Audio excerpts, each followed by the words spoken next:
semaines. C'est mon 3e voyage en 4 mois. J'ai vu le pays dans quel état il se trouve, le peuple syrien. Je peux vous dire, il résiste bien fort. Il arrive bien à s'en sortir. Il vous dit, il n'a pas besoin de votre aide pour qu'il sorte ou qu'il soit accueilli. Le peuple syrien ne demande pas à être accueilli en Europe. C'est ça la demande. Le peuple syrien ne veut pas, il y avait avec moi des Français. Le peuple syrien ne veut pas de riz. Le peuple syrien ne veut pas des pâtes. Le peuple syrien ne veut pas des kilos de pommes.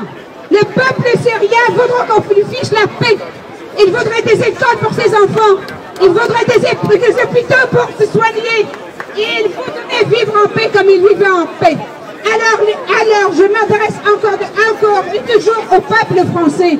Le peuple syrien, il sait ce qu'il vit. Il sait, nous sommes là pour le soutenir. Mais le peuple français est trahi par son gouvernement, trahi par son État, trahi par les gens qu'il a choisis lui-même, pour qui il a voté.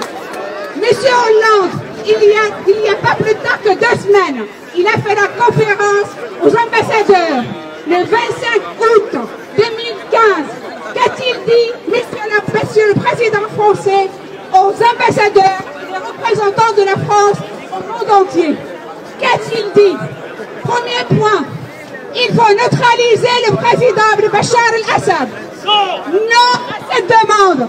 Ça veut dire quoi? Ça veut dire que M. Hollande demande à ses ambassadeurs, par les voix de ses ambassadeurs, qu'est-ce qu'il cherche? Des mercenaires pour neutraliser Bachar. Niveau de l'armée, ça veut dire au niveau militaire. Le sens militaire de mot neutraliser veut dire quoi? Ça veut dire tuer. Assassiner. Et neutraliser au terme politique, ça veut dire quoi? Ça veut dire le mettre de côté. Voilà, de 2 sens. Nous, Syriens, on lui dit, on n'en veut pas. Si M. Hollande trouve la rébellion est modérée, il n'a qu'à l'inviter à vivre avec lui ici, avec ses femmes et ses filles. Nous, on n'en veut pas.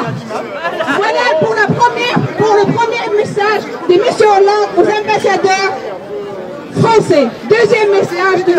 Hollande aux ambassadeurs de France. Il leur a dit, nous continuons de soutenir la rébellion modérée que nous avons toujours soutenue et qui est essentiellement, et je pose mes mots parce qu'il les a dit, qui est essentiellement des Kurdes et des sunnites. Vous avez entendu? La rébellion syrienne modérée, essentielle des Kurdes et des sunnites. Que veut dire ces propos? Que veut dire ces propos? Ça veut dire que la rébellion syrienne n'est que des sunnites en Syrie. Ça veut dire quoi des sunnites? Je ne vais pas me mélanger, attention. Attention, je ne veux pas jouer l'amalgame. Et qu'on ne comprenne pas mes propos. Qu'on ne comprenne pas mes propos. Dans la bouche de M. Hollande est différent de ma bouche à moi. En Syrie, ce ne sont pas les sunnites qui font la guerre, ce sont des islamistes djihadistes qui voudraient imposer à tout le peuple syrien des lois fondamentales que nous ne voulons pas. Nous ne voulons pas de ces lois fondamentales que les islamistes de Hollande voudraient nous imposer. C'est ça ce que ça veut dire. Et en même temps, il reconnaît lui-même que dans la rébellion syrienne, il n'y a pas des gens autres que des gens religieux. Lorsqu'il les distingue lui-même par le mot sunnite, il distingue la rébellion qu'elle est une rébellion confessionnelle. Elle n'est pas du tout une rébellion de liberté. Ce n'est pas une rébellion qui réclame la démocratie, puisqu'elle est appelée de nom religieux. Ça veut dire qu'il a donné un terme religieux qui sont des sunnites. Alors, nous, on s'adresse au peuple français. Et on dit au peuple français, vous voulez aider les réfugiés syriens? Vous voulez aider le peuple syrien? Alors, on vous présente une demande. Écrivez chacun une lettre à votre président. Écrivez chacun une lettre à votre représentant au Parlement, à vos élus locaux, et demandez l'arrêt immédiat de soutenir la rébellion syrienne. L'arrêt immédiat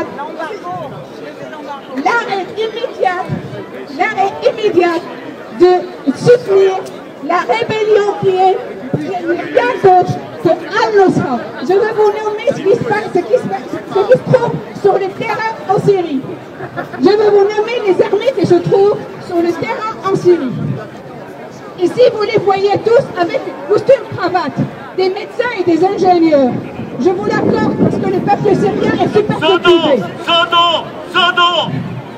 Il a raison, c'est des pseudos entre parenthèses. Néanmoins, ce sont ceux qui représentent la France. Alors, en Syrie, je vais vous donner les noms de l'armée qui combat en Syrie. Sur le terrain, Jaish el-Islam, ça veut dire l'armée de l'islam. 2. L'armée des Fatah, ça veut dire l'armée de la conquête. 3. Al-Nusra. 4. Ahrar al-Sham. 5. Al-Qaïda. Est-ce que vous entendez dans ces noms-là des noms qui sont démocratiques ou des noms qui sont pour la liberté et la démocratie ou des noms modérés?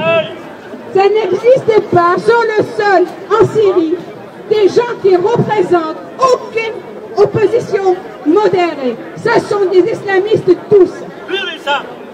Troisième point, la rébellion dont vous entendez parler depuis 4 ans, cette rébellion, ce sont des individus qui ne représentent qu'eux-mêmes. Ils n'ont pas une assise en Syrie.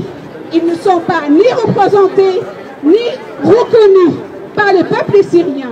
Ils ne parlent que d'eux-mêmes. Le peuple syrien ne les suit pas. Et moi, je vais vous parler du mouvement de la population à l'intérieur du pays. Comment ça marche le mouvement de la population à l'intérieur de la Syrie? Il y a plusieurs des milliers de déplacés à l'intérieur de la Syrie. Depuis le 2011, où est-ce qu'ils vont, le peuple syrien? Ils se déplacent vers quel côté? Est-ce qu'ils se déplacent vers le côté de l'armée libre?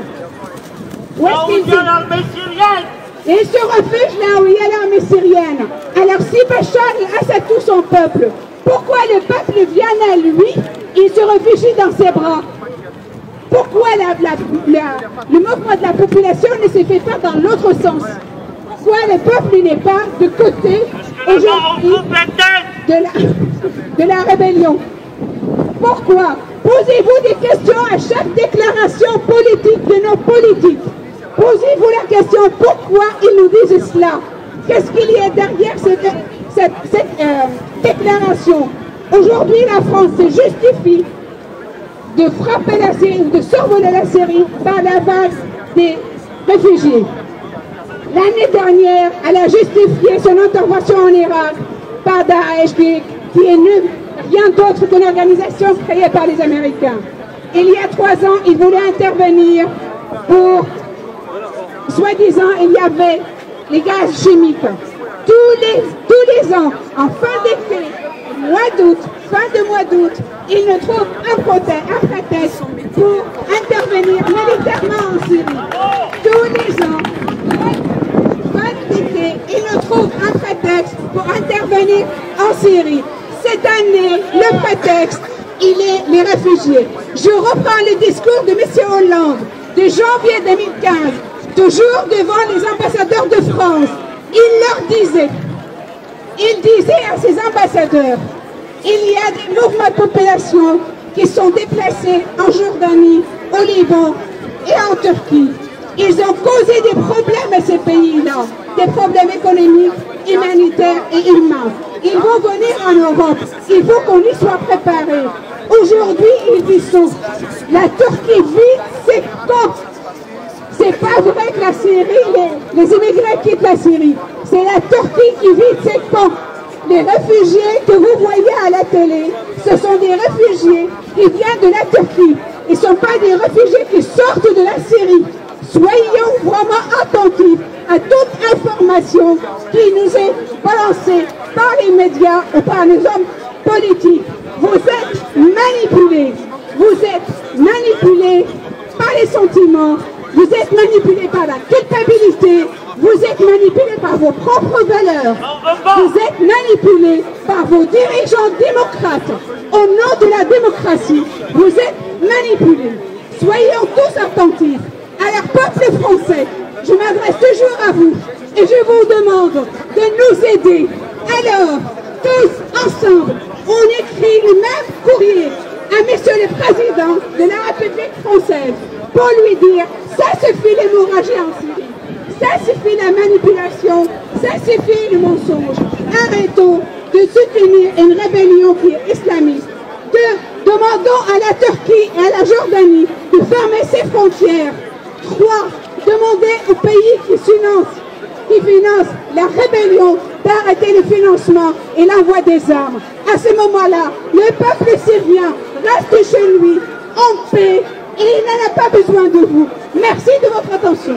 Bravo, bravo.